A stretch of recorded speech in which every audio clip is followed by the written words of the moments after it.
Now that we've talked about slope and intercept, we can talk about the slope-intercept form of a line. I'll start by saying the equation of any line can be stated in several different algebraically equivalent forms. We could have x and y on the same side of the equation, or we could solve for x or solve for y. These algebraic changes don't change the underlying mathematical information. No matter how we rearrange the algebra, it's the same line that's represented. As long as we do the same thing to both sides of the equation, we're not actually changing the mathematical information in the equation. Of all the possible algebraic representations, mathematicians have selected one as particularly useful. If we solve the equation of a line for y, getting y on one side by itself equal to everything else, then we automatically put the equation into what is called slope-intercept form.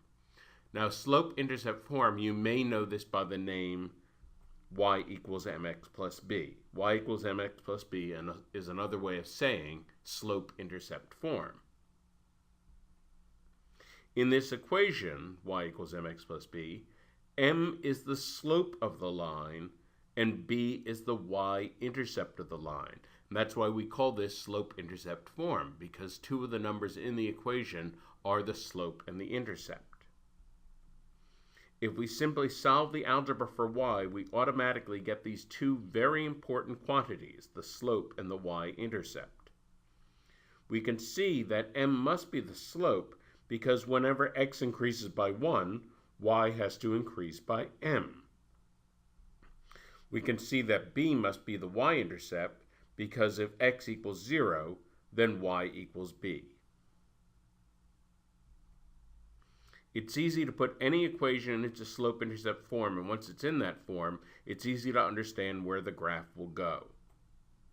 Starting from the y-intercept, we can take the slope steps that we discussed in the slope lesson, 1 unit to the right, m units up, 1 unit to the left, m units down, etc. Here's a practice question. Pause the video and then we'll talk about this. Okay, find all the points A, B on the line y equals negative 4x plus 2, 4/3 x plus 2, such that A and B are both integers with absolute values less than or equal to 10. Okay, well, certainly one point that we know is on the line is the y-intercept. We can see the y-intercept is 2, so we'll just write this as in point form, 0, 2. That's the y-intercept. Now that slope tells us that we can, if we start moving left, we can move over with a rise of negative 4, in other words, a drop of 4, and a run of 3. So that's over 3 to the right, down 4.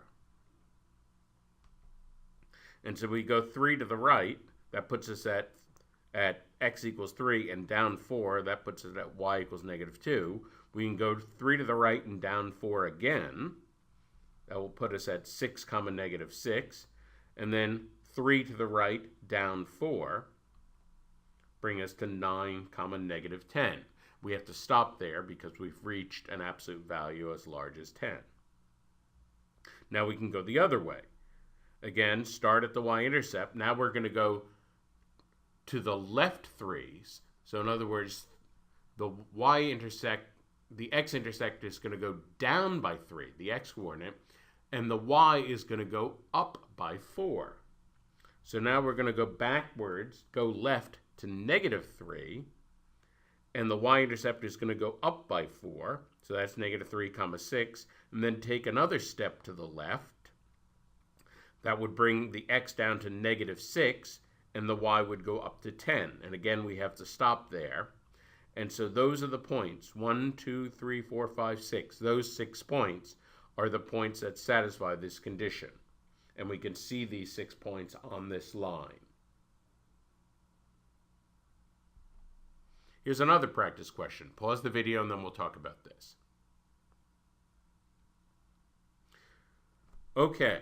Let me point out that this question is a bit easy. This is really too easy to be a test question, but the important thing to appreciate is the skill here is something that could very well be part of a test question. In other words, you might have to get the equation, find the slope, and then do something else with the slope. That would be what the test would ask you to do, but certainly one absolutely non-negotiable skill you need to have is, given an equation, you need to be able to find the slope. And of course what we're going to do is we're just going to solve for y and put this into slope-intercept form. So there's the equation. We will subtract 3x from both sides, so that moves to the other side. Now we're going to divide both sides by 5, and we get y equals negative 3/5 x plus 8/5.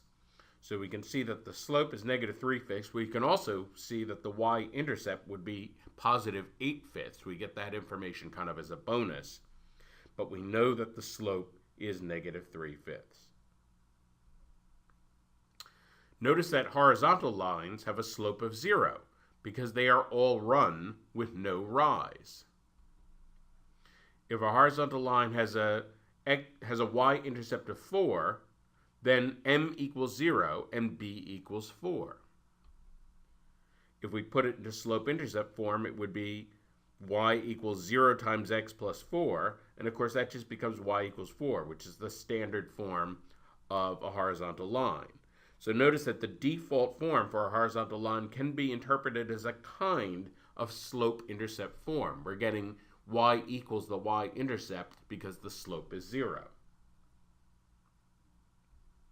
Vertical lines are very different. First of all, vertical lines have what is known as an undefined slope because the slope fraction is always something divided by 0. And of course, as we know, you're not allowed to divide by 0. If we divide by 0, we leave the world in which mathematics makes any sense whatsoever.